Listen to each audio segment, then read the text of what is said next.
Hello and welcome to today's webinar presented by Dlubal Software. Today we'll be working in our finite element analysis and design software, RFEM. The topic for today's webinar is Introduction to the FEA program RFEM. My name is Amy Heilig. I'll be your presenter. I'm the CEO of the U.S. office and also a technical support and sales engineer, and we are located in Philadelphia, Pennsylvania. My colleague Stefan Frenzel will be your moderator today, answering any questions you may have. He's a product and customer support engineer located in our Leipzig, Germany office. If the control panel does seem to get in your way when you logged into this GoToWebinar, feel free to show or hide that with the orange arrow up at the top. We always want to encourage everyone to ask questions throughout the presentation. You can do so within this same dialog box. If by chance we don't get to all your questions, I will certainly send you a follow-up email afterwards. So regarding the content for the next hour today, today's presentation is the first part of a three-part webinar series happening this summer. So today we'll be focusing on the basics of the FEA program geared towards completely new users. Our second webinar will focus on a few more advanced features within the program, and the third webinar will be regarding BIM integration.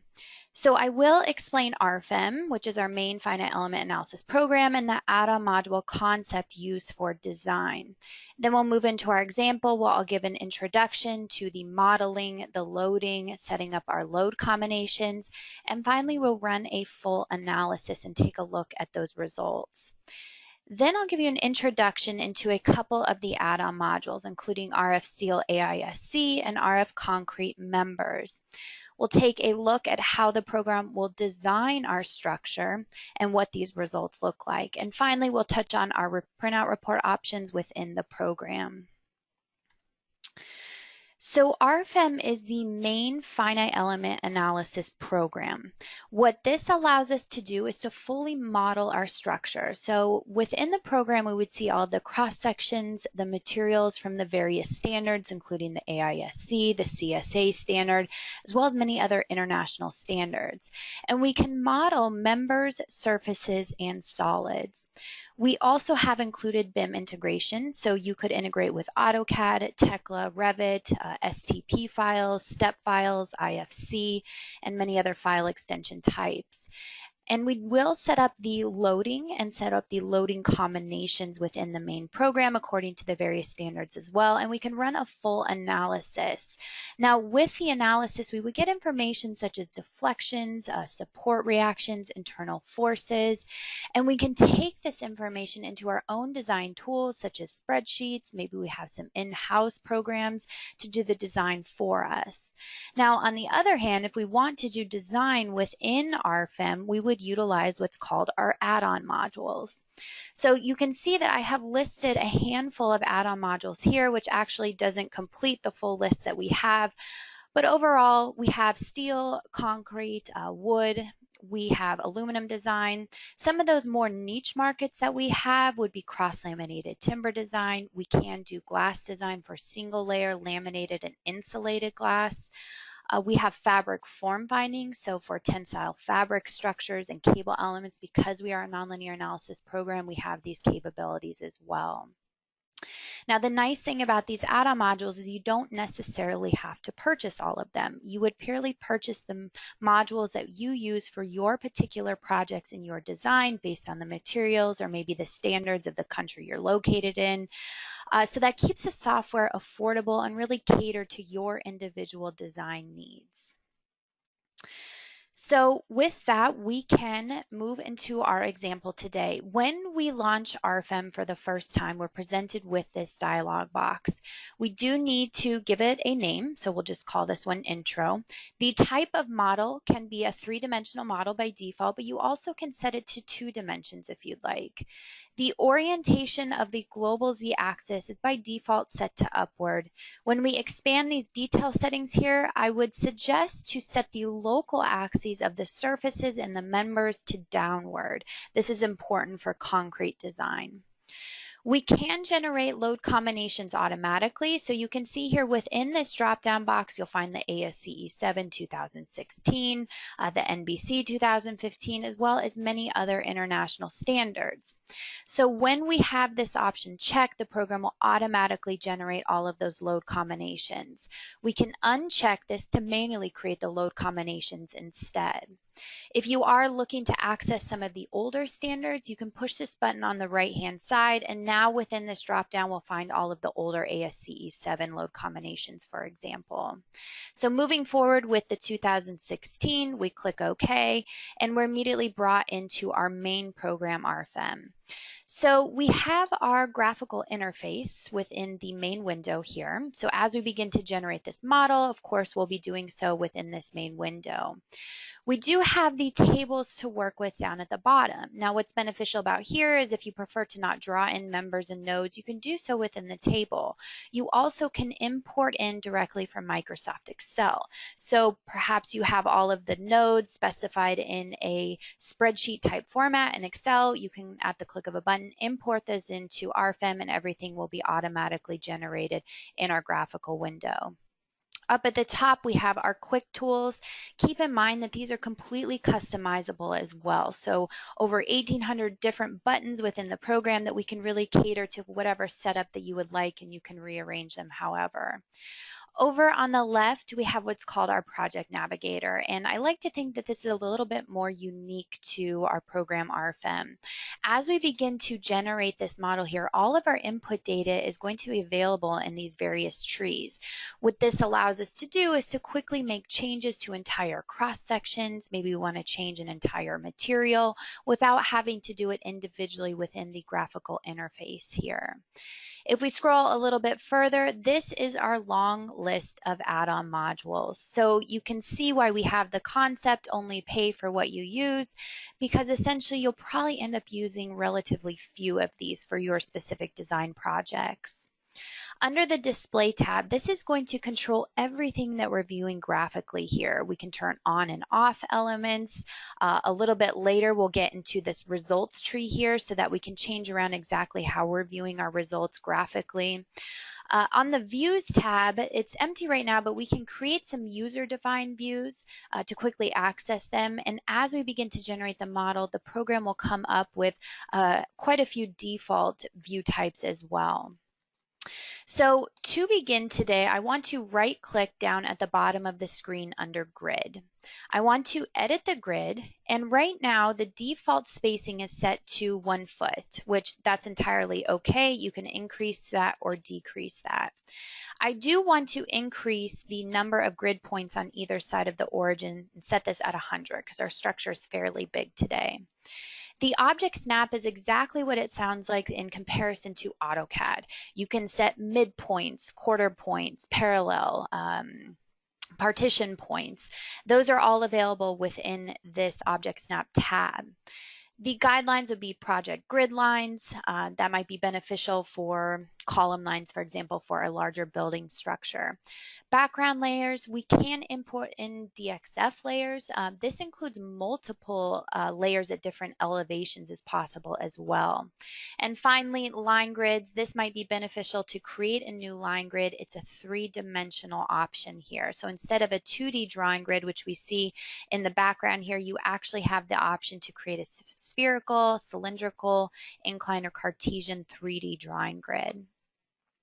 Okay, so once we have adjusted our drawing grid, you can see it's slightly larger now. So we'll begin by drawing our first surface element. And I go up here to my quick tools and I'm going to access a new surface.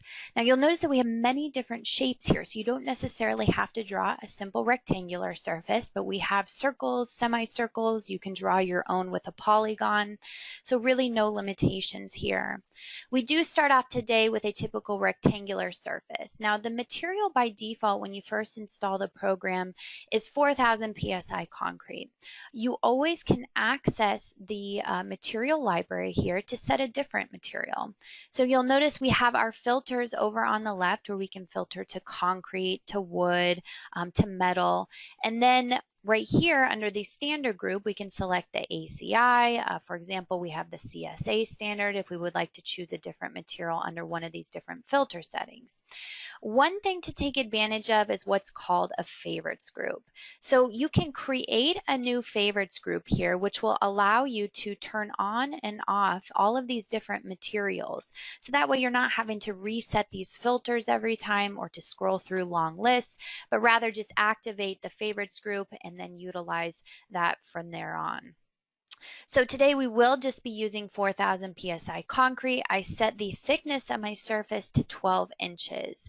The stiffness type is set to standard. So this would just mean that we have the same stiffness in both the local X and Y direction.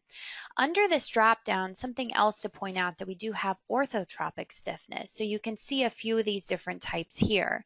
When we edit the expanded settings, this will bring us into the surface type orthotropic. From here, we can choose one of these different options, such as hollow core slab, for example, where all we need to do is to enter in a little bit of dimensions. The program will automatically calculate the stiffness matrix for us, and we can actually view it within the program. So quite a few options, such as a waffle slab, a trapezoidal sheet for maybe a ribbed metal roof. So you can select those here if your stiffness is varying in two directions. For today, we're sticking with the standard stiffness, and we click OK. My first point that I'm going to click is at the origin, and then I'm going to set my first surface at 40 feet in length and 25 feet in width. My second surface begins where I ended that previous surface, and we're going to snap to a point here that is 40 feet wide again and 23 feet in width. So the surface over on the left, I'd actually like to extend it out in a semicircle in the front. So how I can do this is just by drawing a new line element. Now a line element makes up the boundaries of these surfaces. So I can go up here to my tool to choose a new line. Now, again, similar to AutoCAD, of course, we have just straight lines, but you'll see here many other options such as arcs, polylines, splines, circles, so relatively few limitations when it comes to complex geometries. We will select the arc, and we will click on the left point of our slab on the left to the right point. Now, my third click can be anywhere within the project grid here to define my radius, or I can simply type in 13.5 feet on my keyboard for my radius, and I hit enter. And so now you can see that arc was generated here. So using my selection box, I can highlight only the front line here and the surface. I hit delete on my keyboard and I'm left with the exterior boundary lines. So I go back to draw a new surface and I'm going to choose the option here to select boundary lines. All of my settings are previously pulled up from my previous surface. I click OK. I make a couple clicks and the program automatically determines what the exterior boundary line should be. So now we have completed the surface on the left. The next step would be to add some columns extending from the slab down to our foundation. And I find it a little bit more useful here to zoom in and to turn this into wireframe view instead. I'm going to draw new nodes within this surface. So I go up to my drawing toolbar here, I click new node, and because my drawing grid is located at the same elevation, this just simply allows me to draw some nodes and snap to the drawing grid points here in order to add these new nodes directly onto my model. We're going to add a few more in the rear here, about 3 feet away from the surface edge. Okay, so once we have completed these nodes, I want to draw a new member. Right next to the line element is the option to draw a new single member. The member type by default is set to beam. So a beam is just anything that's a typical beam, a typical column, but you'll notice many other member types available to us here, such as tension only, compression only. We do have cable elements because we are a nonlinear analysis program. We will visit rib elements in just a minute, but for our columns, we'll leave this as a typical beam. We want to generate a new cross-section, so we access our cross-section library. When I access the cross-section library, you can see here that my rolled sections and built-up sections are available on the left. So this will have the availability to pull open all the different sections from the AISC standard, the CSA, Eurocode, many other different options there, which we'll visit a little bit later on when we get to our STEEL members. The rest of the members here are parametric. So what that means is that we can simply type in the dimensions of the cross-section and the program will automatically calculate all the cross-section properties for us. So that includes our parametric massive section for our concrete column, and we will set this to 15 by 15 inches. The material is also set here. We still want to utilize 4,000 PSI concrete, but you can always access your material library to change or add a different material. I click OK. Keep in mind that the member hinges or the member end releases are also defined within this same dialog box. So when we have this set to none, that means that the member will be fully fixed. But we always can create a new member end fixity here, and you'll see our 6 degrees of freedom. The program automatically assumes that we probably want to release the moment in the local Y and local Z directions. We also have partial fixity here, and we can take advantage of the geometric nonlinearity within the program, such as plastic hinges, slotted joints. Maybe you want to define your own partial activity. That's all possible with those nonlinear options. For today, we want our columns to be fully fixed, so we'll leave these set to none. So when I click OK, I do have the option to maybe change around my drawing grid orientation here and to snap from one point down to the other. But instead, I'm going to utilize this feature within my small dialog box where I can define the length and the direction of my member. So I know my column height should be 15 feet, and I want to define these perpendicular to the work plane in the negative direction. So now what this allows me to do is to snap to those nodes that I've just created, and essentially I don't need to define the length and the direction because it's automatically done for me. So we can turn this into rendered view to see a little bit better view of this. So now we have all of our columns framing into the slab on the left-hand side. Now I'd like to make a copy of all these columns and this slab to the other side as well. So of course we can use the Move Copy tool, but we also have a Mirror tool within the program, again similar to what we'd see in AutoCAD. I can highlight my slab on the left-hand side, including all of my column elements, and we can see that they are highlighted in red, and I utilize my Mirror tool up at the top of the screen. For this, I can create a copy. I'm going to mirror about the global YZ plane, and then I can just simply click a point on my model to mirror about. Now, because of those snap settings, the program recognizes what's the midpoint of this center slab here. The coordinates are automatically populated. I click OK, and now you can see the slab element generated on the other side. Okay, so we'd also like to add in an opening to the center slab. We eventually want to add on a second level story, so we need some type of opening for a stairwell, for example. With the openings, it's located right next to my surface. And again, we have just rectangular openings, but you'll find many other opening shapes in here. So semicircles, circles, L shapes, or you can draw your own with a polygon. For today, we will utilize just a rectangular shape, and it might be a little bit beneficial here because this is a little bit difficult for you guys to see, to turn this into wireframe view. And I'll just simply snap one point on my drawing grid to the other point, and now we see this opening generated. Turning it back into rendered view, we can see it even better.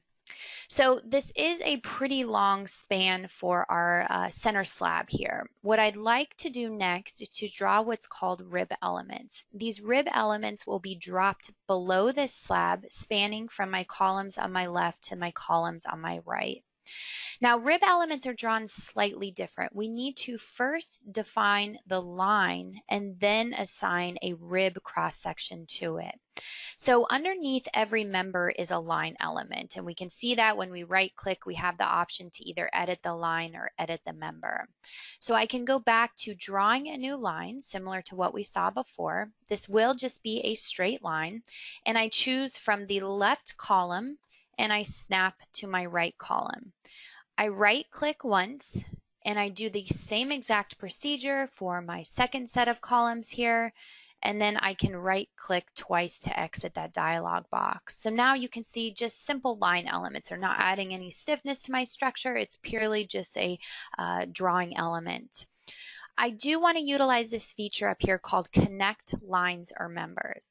What this allows me to do is to highlight over my structure, and in particular, I'm focusing on those line elements that I just generated. This will simply create a node at those intersections and break those line elements apart. So now I go to draw a new member again. This time though, the member type is going to be set to rib. I don't want to utilize the column cross-section, so we need to create a new cross-section once again, and we'll utilize this parametric massive shape.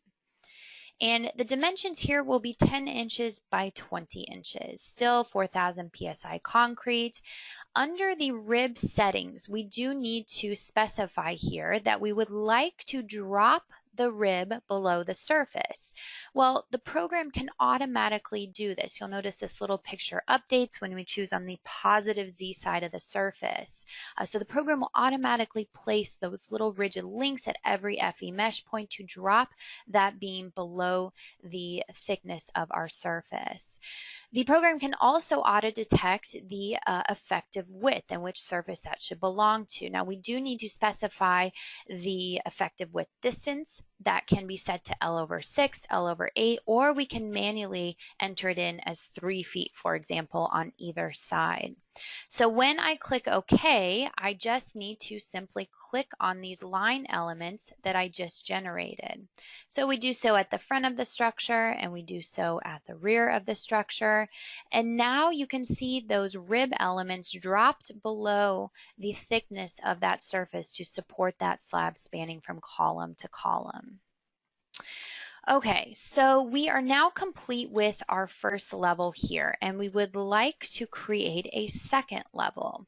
It actually is going to be almost identical to what we're seeing here. So an easy way to replicate our first level is just to highlight everything with my dialog or with my selection box, and I can zoom in, hold down my control key on my keyboard.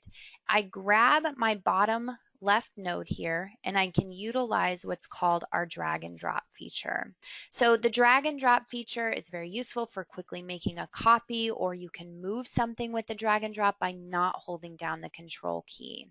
Now we have an identical copy for our second level here. What I would like to do is to delete this opening. So all I need to do is to highlight it graphically. I hit delete on my keyboard, and I'm just left with the boundary line elements and nodes. I even can hold down my control key to select those two nodes, hit delete on my keyboard to clean that up a little bit further.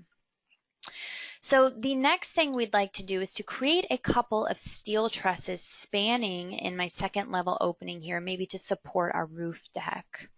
Well, we typically could go in to draw a new member. This time we change a cross section and material to steel. But we also, under the tools option, have some model generators here. So within the generate models for members, or you can utilize surfaces as well, but under members we have 2D trusses, 3D trusses, 3D halls. We even have a stairway generator. So this is just a way to take advantage of the program automatically generating these elements for us. So today we'll utilize this 2D truss option. Up pops my dialog box, and I just need to specify the type of 2D truss. So we'll select a flat truss from our list. We also can specify the way that our diagonals are laid out, or our web members. We set the number of bays to 6 total.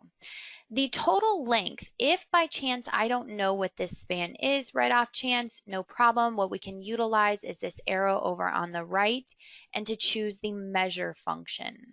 With the measure function, I'm brought back into RFEM and I can left click on the left side of the structure and click on the right side of the structure, and the program will automatically measure that for me as a total of 40 feet. I need to specify the depth of the truss as 3.5 feet, and then the first span is set here by simply taking the 40 feet divided by the total number of bays, so you can adjust that if you see it necessary. Now you'll notice that my cross sections are also set here for my cord and web members. We've only defined concrete in the model so far, so we certainly don't want to create a concrete truss here, but rather we'd like to access our cross section library. So we pull this up, and this is exactly the same dialog box that we've seen before. This time though, we want to pull up our I rolled sections. So over on the left, we have, again, our filters. We can specify the AISC. You'll see here the CSA standard. Again, many of those international standards. So if you have an international project, all of these cross sections and materials will automatically be included within RFEM. Moving forward with the AISC, you can see the long list of W shapes available to us here. Again, we can utilize a favorites group if we want to just add a few cross sections to a favorites list that we utilize quite often, so we're not having to filter through this long list every time. For today, I will choose a W8 by 28 for my top and bottom cord. The material, by default, the second material is going to be A992 when you first install the program, but again, you can always access your material database here to find all the other steel materials available to us. I click OK, and we are presented with our cross-section parameters here. I click OK once again, and now we can see that W8 by 28 is available to us. Well, we can now specify that for the lower cord as well.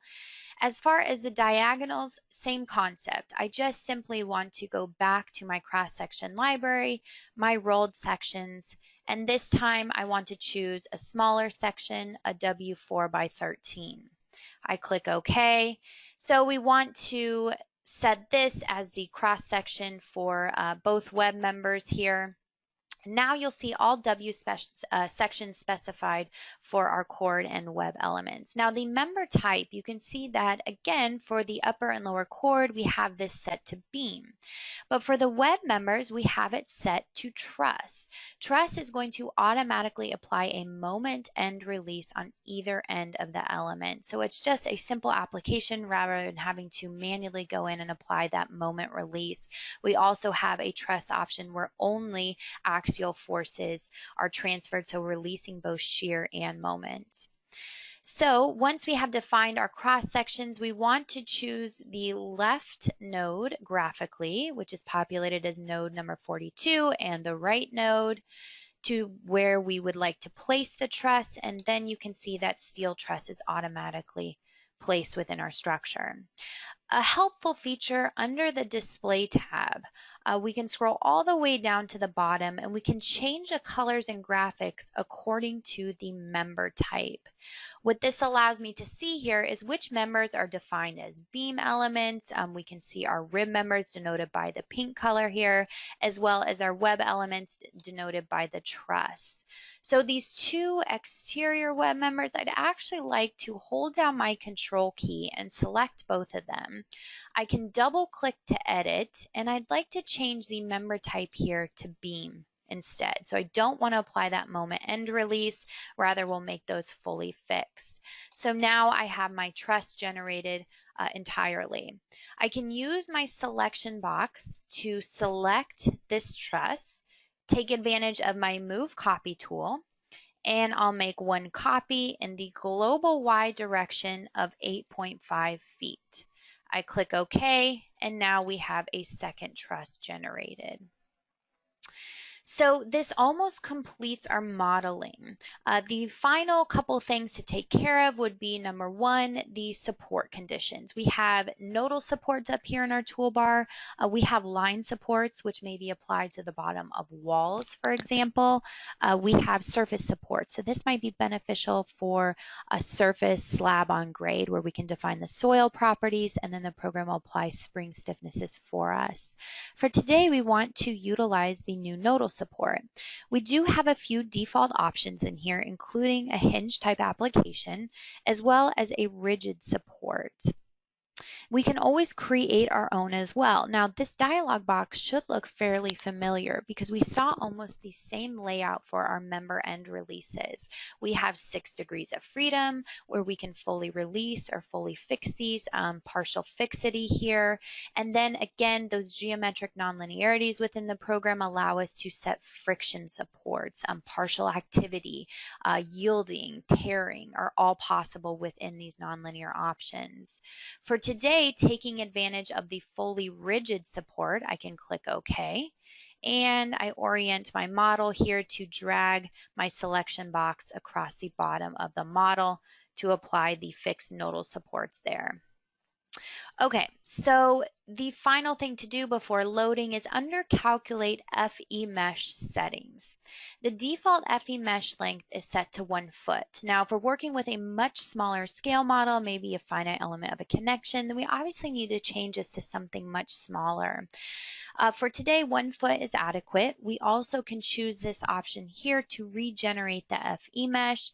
All that this allows me to do is the program quickly generates the FE mesh. I turn this into wireframe view, and you can see that the FE mesh was generated automatically, taking into account all members, all nodes, openings. We don't have to manually submesh any of these elements. The program does everything automatically. And in the second webinar series, I'll get into features such as FE mesh refinements about particular nodes. Now, every time you run a calculation, the program will mesh the structure for us. So we don't have to generate this FE mesh. I just wanted to show you guys what was going on in the background. Okay, so moving on to loading here, we create a new load case, and this brings up our load case and combination dialog box. The first load case description will be dead load with the action category set to dead. Now, action categories are important because it tells the program which load factors per the ASCE 7 standard to apply to which load cases. Self-weight is automatically activated here with this checkbox with -1 in the global Z direction. We create a new load case and we will set this to live with the action category of live. Notice self-weight is unchecked here because we don't want to account for self-weight twice. Finally, our third load case for our simple example today will be a wind load for a lateral load with the action category set to wind. So in reality, for a true structure, you'll have many more load cases here, including different wind load combinations, and those will all work together under this actions category. But our example today is quite simple, so we only have 3 different load cases. Under the combination expressions, the program will generate both the LRFD load combinations and ASD.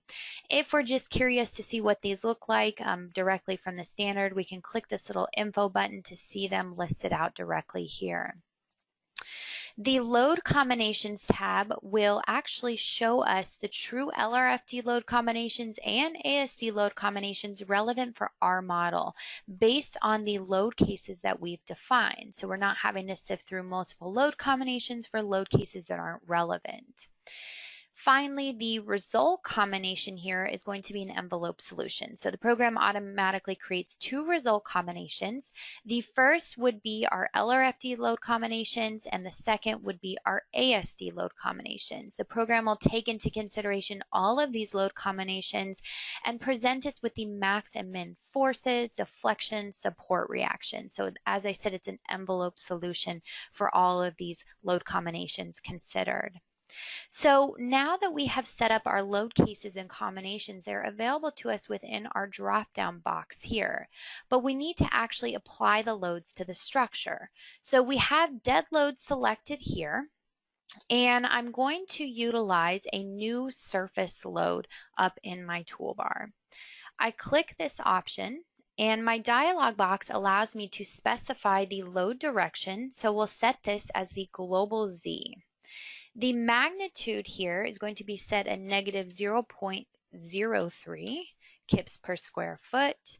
I click OK, and then I just need to simply highlight over my surfaces on my second level, and I can highlight over my surfaces on my first level. You can see the program automatically accounts for the openings, and the surface load is presented to us here for dead load. So now that we have added these surface loads, we also need to account for our members that we have created with the steel truss, because you'll notice that these surface loads have not affected these steel members at all. So what we'll need to do is to go up here to our toolbar once again to access a new member load. Now this is not to be confused with the tool right next to it called new line load. Line loads are for surface elements. We want to choose this option, new member load, and similar to the surface load, we'll see here our dialog box. We specify the load direction in the global Z direction, and we specify a magnitude here of negative 0.43 kips per foot. The load distribution will be uniform across the entire length of the member. So now I can click OK, and you'll notice here that I can just simply click on the top chords of all these members. If we have a little bit difficulty seeing this, we can always switch around our view here, and maybe we zoom in a little bit further and we continue, or actually I just lost that dialog box, but we can right click to choose repeat new member load. Again, all of our settings are remembered. I click OK, and then I continue to click the top of these members here. So now that we have completed the member loads, you'll notice that they'll now be displayed along with the surface elements shown within the model here. So now we want to move on to our next load case. Now for live load, we'll follow the same procedure for our first floor here. So we can create a new surface load once again. In the global Z direction, the only thing I'm going to change is the magnitude at negative 0.1 kips per square feet. I click OK, and I can highlight my selection box over that first level. Now for the second level, I want to maybe assume that I don't want to apply a live load at the entire surface element. Rather, maybe we have some type of corridor here where maintenance can access the roof equipment. So we'd only like to apply that live load on that particular corridor. So how can we do so? Well, the first thing I'm going to do is to create a user-defined visibility of only my second level. And I choose that with my selection box, and then I choose visibility by selected objects. I turn back on my grid, and I'm going to utilize this option here to set the origin of the grid work plane to the upper left corner. So now you can see that drawing grid is just located at my second level instead. Okay, so for my live load, I want to utilize what's called a free load. A free load is where you can apply a load to only a partial area of a structure. We can utilize a new free rectangular load. Now, the advantage of a free load is that we can project it onto multiple surfaces. So let's say you have a multi-level story building and this live load corridor occurs on every level. Well, at the click of a button, by leaving these set to all surfaces, we can project that down onto every single level. For today, I want to graphically only select the upper surfaces to apply this to. It will be applied in the global Z direction. The magnitude will be set to negative 0.02 kips per square feet, and then I can graphically select where this corridor should occur. So my first click is going to be on the left side of the structure, and my second click is on the right side of the structure. My coordinates are automatically populated. I click OK. And so now you can see that live load applied only to the particular corridor along that second level there rather than the entire surface. So I can turn off my drawing grid. We can cancel out of this visibility mode to see both live loads acting together here. Okay, so for the wind load scenario, under the Tools option, Generate Loads, from snow loads and wind loads. These are a couple of load generators, but keep in mind that we do have the ASCE 7 here. It really is only applicable for rectangular type structures such as this. The minute that we get outside of these geometric properties, then we need to manually apply the wind loads instead. So we're certainly outside of this realm for our example today, so we cannot use this generator. I also wanted to mention that we're currently in development with a standalone program called RFlow that will essentially apply wind currents to structures, and will integrate with RFEM to bring in those wind loads into the main program here. So it's like putting your structure into a wind tunnel. So hopefully we plan to release that within the coming months. It will be extremely beneficial for specialty structures and odd geometries. For today, I want to just apply a very simple line load to these diaphragms. So we will select a new line load up in my toolbar, and the direction will actually be the global X projected direction. The magnitude here will be 0.2 kip per feet. So what this allows me to do now is to click on these concrete surfaces and to apply this lateral load at those exterior line edges. So again, a very simple application for today. In reality, we'd want to apply different loading scenarios for wind to our structures. Okay, so now that we have applied all of these loads, we can cycle through the different load combinations to see the dead, live, and wind acting together on our building. And once we're fairly certain we've completed the loading, we can go to calculate all. So what the program will do is to run a nonlinear analysis accounting for big P delta and little p delta for both our load cases and our load combinations. So once we are done running this calculation, the results will be presented to us directly within RFEM. Now keep in mind, this is the analysis results only. So once this is done, we can turn off our loads and we're immediately presented with our deflections. Now under the display tab, I had mentioned the results tree.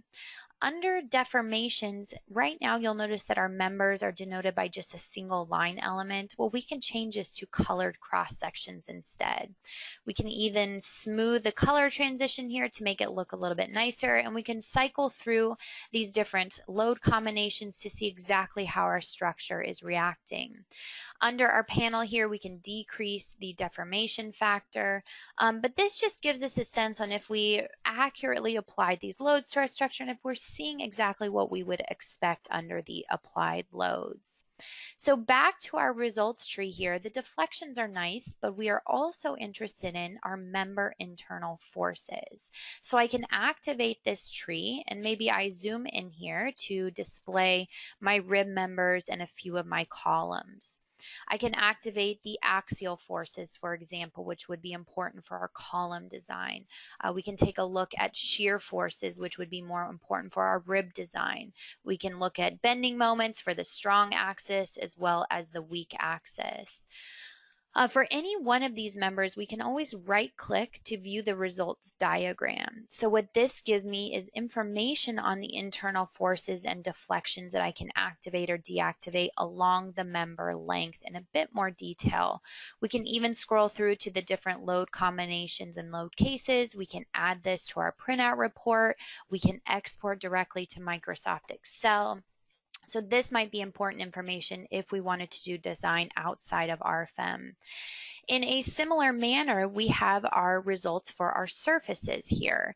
So again, what you're going to be presented with are internal forces for moments. We have our shear forces, for example. We have axial forces, and this would be the information that we'd want to, again, utilize for design of these concrete surfaces.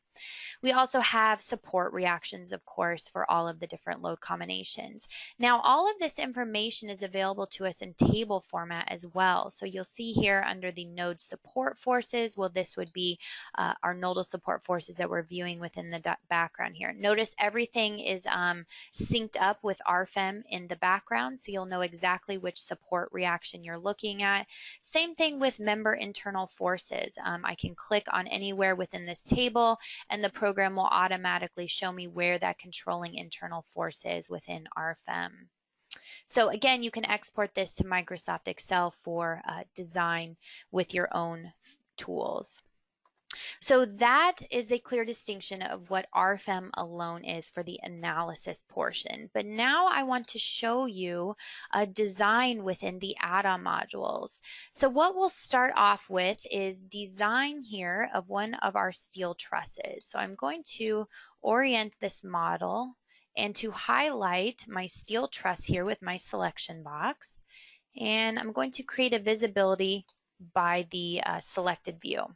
So you can see here that only the steel truss is selected. I can right click to turn off the hidden objects in the background, and now we have a nice view of only that steel truss.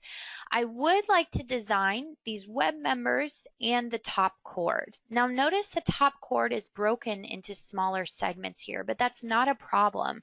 We can design this as one continuous member with what's called a set of members. With the truss generator, the program places a faint dotted line here around all of those segments to create what's called a set of members, and we can design that within the add-on module. You also can select multiple segments, right click, and create a set of member yourself.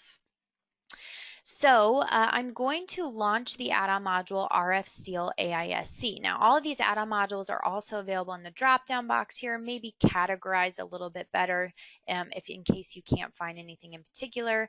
For this, we will go to the steel and launch RF-STEEL AISC. Now, I do want to preface that I will just touch on these add-on modules. I have done webinars in the past completely devoted to the AISC module. The CSA Steel Design module is very similar. So by all means, visit our YouTube channel and view these older webinars, which will give you in much more detail how to go about steel design. Same concept with concrete design in just a minute, or any of the other topics within our program. So what we want to specify here within this add-on module, I want to just let you know that the add-on module is just a simple dialog box within the main program RFEM. We don't have to remodel anything. We don't have to specify materials, cross-sections, loading. That's all brought in from the main program. The only thing that we're doing here is specifying a little bit of information that's specific to the AISC standard. So for example, we want to choose LRFD design according to the 2016 standard. And as I mentioned, we want to design these web members here. And sorry, one second. We'll choose these web members with our dialog box, and I click OK. I do want to design a set of members here. So again, we can design this top cord as one continuous member with what's called sets of members. I choose my LRFD load combinations for ultimate limit state design, and we can check deflections as well. So we move our ASC load combinations under the serviceability limit state design over to the right. Then it's really as easy as just moving down this list. So again, the materials are brought in from RFEM. We don't need to adjust anything here. The cross sections, same concept. We can optimize cross sections within this dialog box, so you can choose that option here if you did want to optimize after the initial calculation is run. Intermediate lateral restraints. This would be our top and bottom flange bracing. So we want to assume for our top cord here that perhaps the roof deck might be bracing the top flange only. So we can set this by first going to this option down here at the bottom, set input for members. And instead of choosing all here, this allows me to select multiple members, which I can do so graphically. I click OK. Then I can specify a lateral restraint, but notice in this drop-down box, I want to set this to the upper flange only. So this little picture over here updates, and we're going to assume that our roof is maybe screwed in at every 1 foot spacing. So we add in enough intermediate lateral restraints here to account for essentially that spacing of the upper flange only, and you'll notice that it's populated for all of those members at once. So instead of having to individually go in there and specify that for each member, we just took care of all of them. Now, the rest of the members here would be my web elements. Now, notice that the table, again, is synced up in the background so I can see exactly which member I'm looking at. We don't want to apply any lateral restraints for our web members. The effective lengths for both the members and the sets of members. This is going to be the unbraced length for buckling about our strong axis, our weak axis, flexural torsional buckling, effective length factors. So all of these can be accounted for, adjusted here. The program will default to the full member length. Now, the lateral torsional buckling, this is something that's a little bit more unique to RFEM, is that we're actually going to run an eigenvalue analysis in the background. What this allows us to do is to determine the buckling mode shape and the critical moment before that buckling mode will occur. So it's definitely a more advanced approach to lateral torsional buckling, but can be much more cost effective and theoretical approach. So again, my previous webinars cover this in quite a bit more detail. So today we'll just leave everything as the full member length.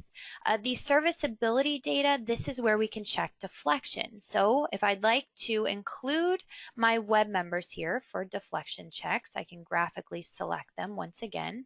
You'll notice that the length defaults to the full member length. I also want to choose my sets of members for my cord element, and I click OK. Now, underneath the details settings and under the serviceability tab, this is where we set our limiting deflection ratio. You can see it's set at L/360 by default, but by all means you can come in here and adjust this accordingly. So now that we have completed all of the input data within this module, we're finally ready to run our calculation. Now notice that this solves within a split second because we already have all of the internal forces from the RFEM calculation. So we're just simply bringing them into this add-on module, applying the AISC equations, and then ultimately we're going to give you a code check. So we're presented with our results table still within this add-on module. Notice you can view design by load case, design by cross section. In this particular instance, we only have 2 cross sections. We can view design by sets of members or design by member. As we pull down the add-on module, notice that everything is synced up in the background. So as I'm clicking within this table, you'll notice the member I'm looking at is highlighted, and that red arrow refers to the controlling internal force for that particular check.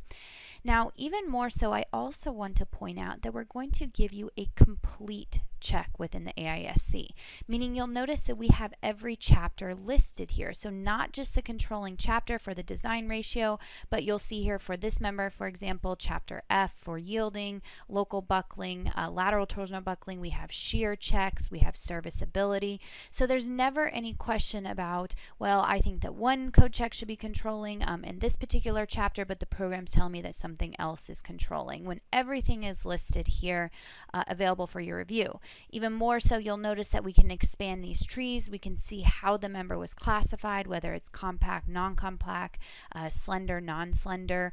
All of the code references are listed here, and all of the variables. So again, very transparent in where the numbers are coming from to avoid that black box type of program.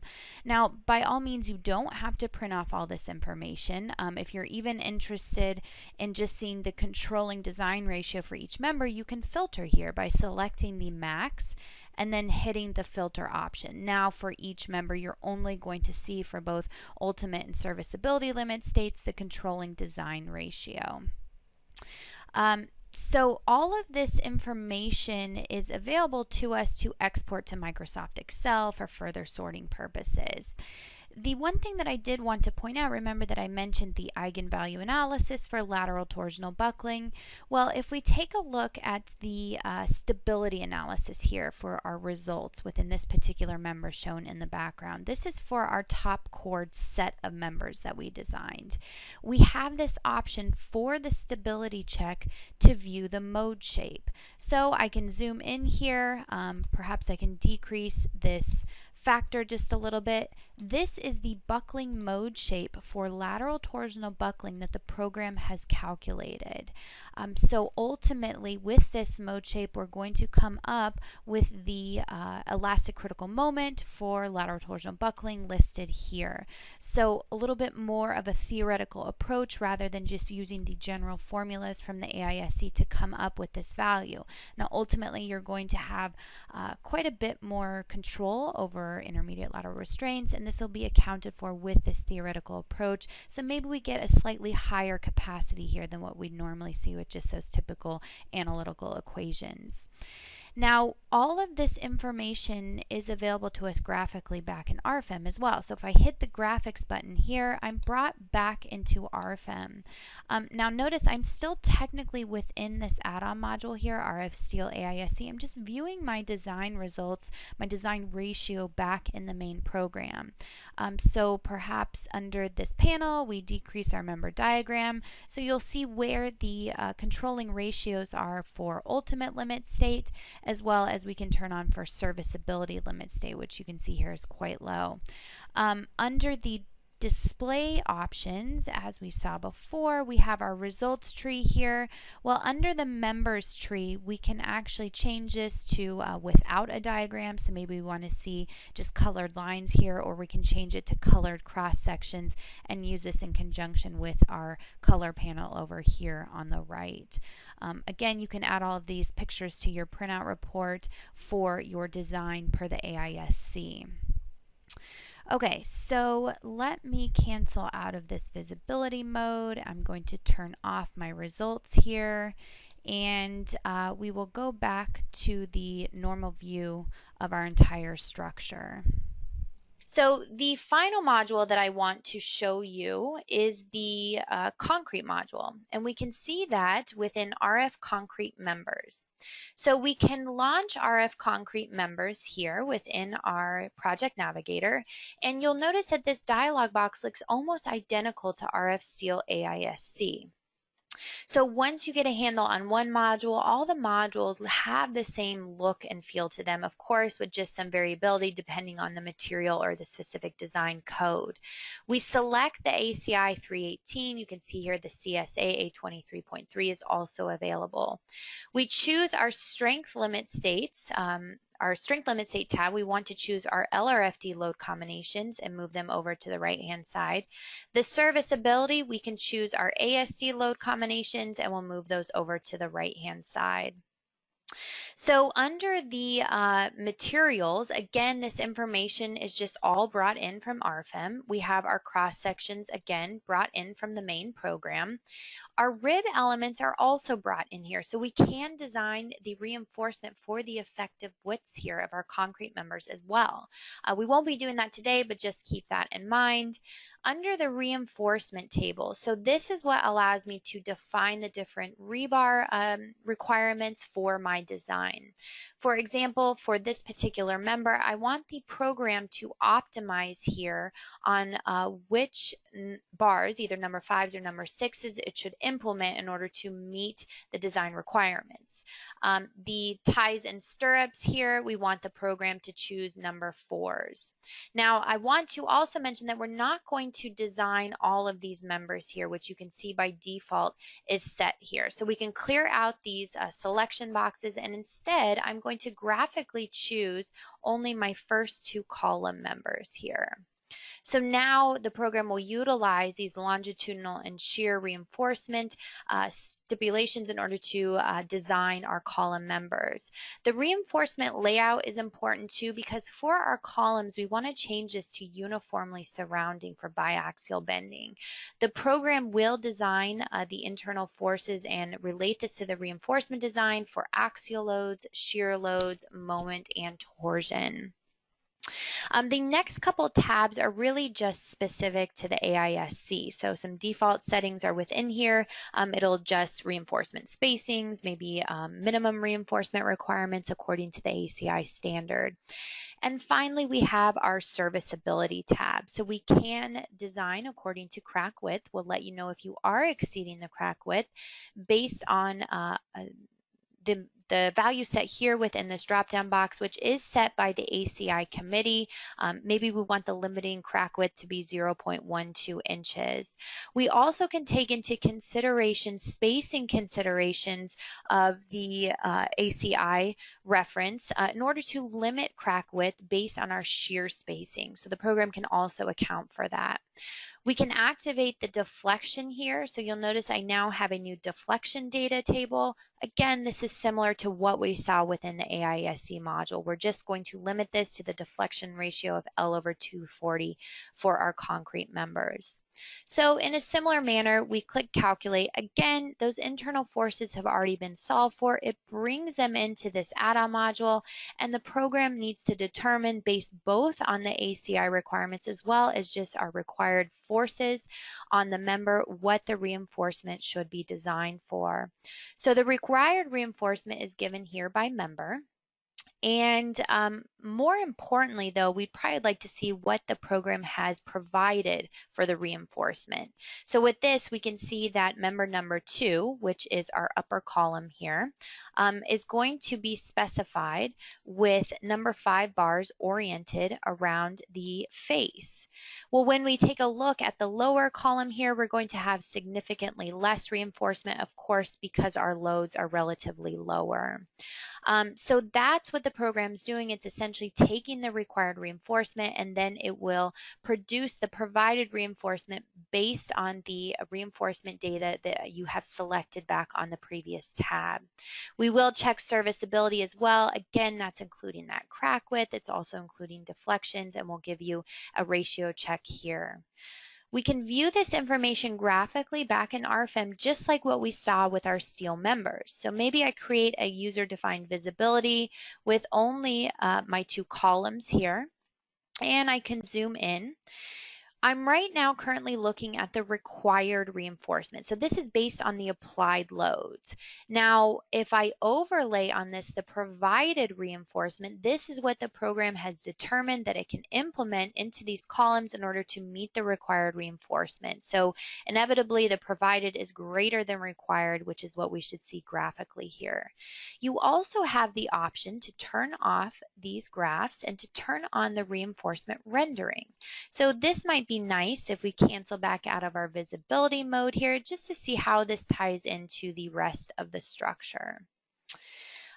So that really is a quick introduction to concrete member design. Of course, we can also design these surfaces for reinforcement, but again, many other YouTube channels related to ACI design that would be relevant for a much more in-depth design introduction into these add-on modules. The final thing just to show you guys is the printout report, which we can access this within our table up here, our tools. We can go to current report printout. Now the program does have a few default options for a template, so we can take advantage of this, but just know that you can create your own report template as well. So once you have your report set up the way that you would like for all of your projects, you can go up here to settings and to save a new printout report from your current printout report, and that way you don't have to adjust the data every time. So you'll notice that a completely separate application opens up here. We have our table of contents located over on the left. As we click on these different table of contents, the program will sync that up to whichever table we want to view here within the printout report. Now, if I collapse these trees, the program's also putting all of our design result information from our add-on modules here. So this includes a few pictures from RF concrete members. So keep in mind that although these couple of pictures were implemented within the printout report, by all means you can add pictures which will automatically be updated if any changes take place within the model. If by chance you don't want any of this information within the printout report, for example, nodes, maybe that's not of interest to you, you can always right click to remove from the printout, and then the entire printout report will automatically refresh once you make those changes. Under the settings, or sorry, under the edit selection, this will be the ability to turn on and off all of the different input data and output data for your model for the printout report. So like I said, once you get this set up the way that you'd like, maybe you add in your own header with your own company logo here, you can save a template and utilize that for all future projects. So that will conclude our webinar today. And as always, I know that was an incredible amount of information. You can always visit our website at dlubal.com to learn more about RFEM, the program, as well as the different add-on modules that we have available. You may be wondering about pricing as well. Well, we're completely transparent with that on our website. You can visit the web shop, which is available at the top of the screen, to view all the different add-on module pricing as well as RFEM. I always want to encourage everyone to follow us on our social media sites. For example, I mentioned our YouTube channel multiple times. This has recorded webinars such as this one, as well as short videos that might be useful for training and learning purposes. We'll also let you guys know when events and conferences are taking place, as well as technical articles, frequently asked questions. So just a quick way to access this information on those social media sites. If you have any questions about today's presentation or anything else, feel free to contact us at our Philadelphia office at info-us@dlubal.com. Again, that's info-us@dlubal.com. Our phone number here is 267-702-2815. We will have many more upcoming webinars. As I mentioned, this is a 3-part webinar series. So webinar 2 will be taking place on July 31st. Webinar 3 will take place on August 20th. You can register on our website at dlubal.com under Support and Learning Webinars. As most of you know, I send out a reminder email about a week before this will take place, so feel free to register through there as well. Many of you will want PDH certificates for today, and that's great. They will automatically be emailed to all participants for today's webinar. This is restricted to people who were available for the full presentation, just simply because that's a requirement of the states that we are allowed to provide PDH certificates for. If there were any attendees who watched with maybe a colleague today and you yourself did not register for this webinar with your own name and your own email, you will need to request a PDH. So you can do so at info-us@dlubal.com. So again, if you yourself did not register for this webinar, feel free to go ahead and send in a PDH request to this email address shown here. And with that said, I want to thank everyone for attending today, and as always, I hope to see you at our next webinar. Thank you.